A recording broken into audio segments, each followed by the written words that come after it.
Notes released by the FBI suggest that former President Obama inserted himself into the criminal investigation and was briefed about Hillary Clinton emails well before he claimed he was. How inappropriate, yet completely unsurprising. According to Fox News, the Obama administration's White House counsel was directly involved in deliberations over the release of Hillary Clinton emails as early as spring 2015, according to handwritten FBI agent notes released by the Bureau late Friday.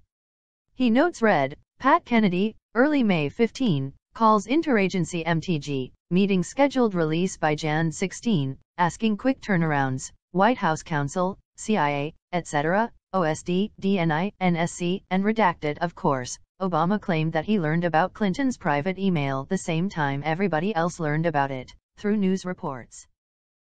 Well, Bill, a short time ago you sat down with the president for an interview and you covered a number of topics, Selma just one of them. What else did you talk about? Well, we talked about civil rights at length. We also talked about the Iran nuclear negotiations. And for the first time, the president talked about Hillary Clinton's use of a private email system when she was Secretary of State. Mr. President, when did you first learn that Hillary Clinton used an email system outside the U.S. government for official business while she was Secretary of State? At the same time, everybody else learned it through news reports. Were you disappointed? Let me just say that Hillary Clinton is and has been an outstanding public servant. She was a great Secretary of State for me.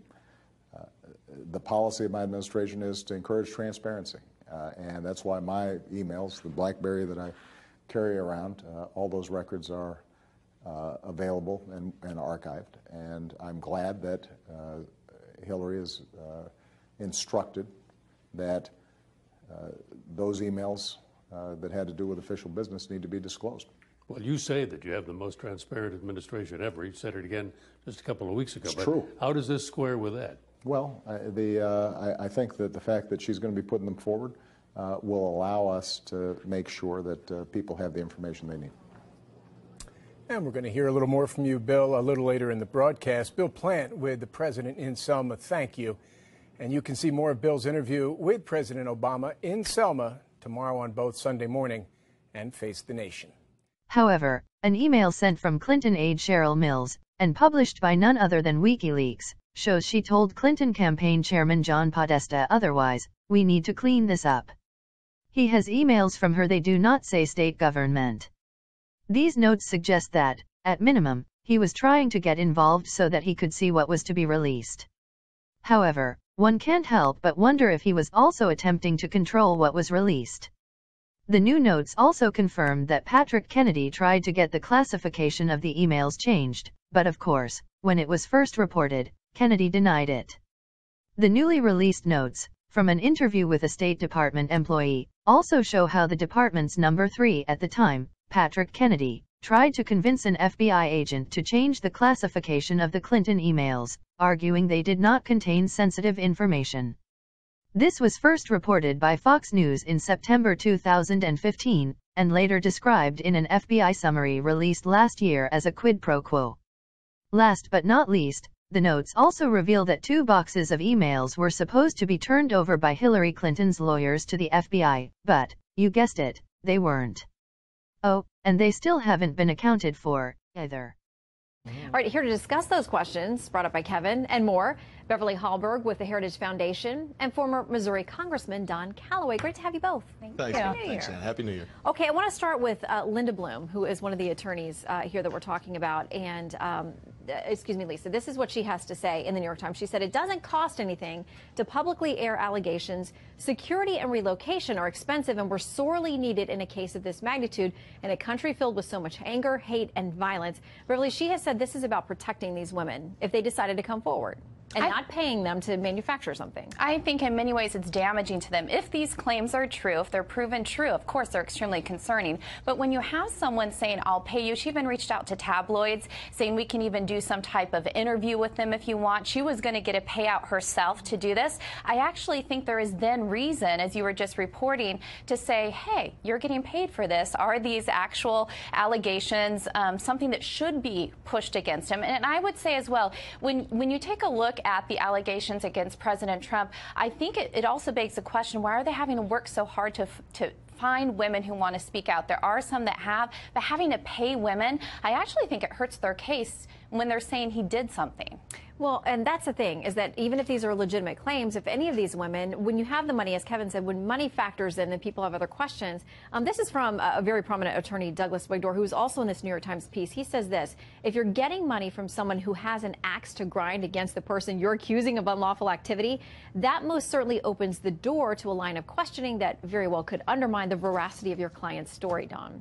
It's not good. I used to practice law as a younger fellow, and this is a bad fact, but it's not a determinative fact by any means. At the end of the day, you have to kind of get past the salacious nature of this whole thing and look to the nature of the claims. Is what they're saying true? Will they have their day in court? And ultimately, is it still something that's provable, yes or no? And in this Me Too moment that has affected all of our professional and public and private lives, the president is not the one person who gets to say, well, they were paid. That's not the case. The New York Times, the Washington Post, whatever political slant they may take, is pretty standard practice, as Kevin reported, to pay witnesses to come forward with various news pieces. Again, this is not a good fact, but it's not a determinative fact by any means. What we should be looking at is whether or not what these women are saying is true. Well, and in so many of these cases, if you're in the middle of an election, as you said, it's so important to have due process and have your day in court. But Beverly, so many times when these are in the middle of campaigns, there's not going to be that time. So it's now just the court of public opinion, and that can have a significant impact on who gets elected and who doesn't. And you were even saying with this was about Lisa Bloom coming out and saying we wanted to do this prior to the election. So this was also trying to change a trajectory of election, which I do have concerns with. I would say when you're taking a look at accusations, you have to say, can you corroborate this information? Are there multiple people? Are they speaking on their own? This is where the payment gets a little bit tricky, because if they are getting paid off, you wonder why they're doing it. So you have to look at multiple people speaking out, figuring out whether or not anybody else can corroborate it, because I think that's what it comes down to, in figuring out whether or not it's actual proof. Yeah, and Don, folks have done this on both sides of the aisle. I mean, there are Democrat strategists, Republican strategists, people out there. In the New York Times piece talks about going back to Paula Jones and beyond that. I mean, there have been coordinations across the years and across party lines on this kind of thing. There have, and so it's not really a partisan issue. But I would also think, as Kevin reported, there's very practical matters to why you would pay a witness or someone to come forward. First of all, the day that a woman comes forward, her life is no longer hers. She's a public figure, whether or not she asked for it. She's got media camped out, and her name is in front of the world. Perhaps that's something that you have to incentivize someone to do if their claims have any truth. Secondly, if this thing moves towards legal proceedings, as the Blooms and Allreds of the world want it to happen, lawsuits cost money. You have depositions, you have court reporters, all these things that cost hundreds of thousands of dollars to pay for that ultimately have to be financed. So again, I realize that the money is not a good fact here for big-time Democrats here, but it's kind of unfortunately the reality that we live in, and it doesn't mean that these women do not have serious claims which should be really looked at. Well, and Beverly, some of the women over the last few weeks that we've heard about these reports with Lisa Bloom ultimately decided not to come forward. They either wanted a lot more money because they thought their lives were never going to be private again, they wanted security and that kind of thing, or for whatever reason they personally decided it wasn't worth a personal cost to them. Yeah, and you have to take that into consideration. There is, as you were just saying, a lot that can happen to women who do come out. Their name is out there. What does this mean for their career?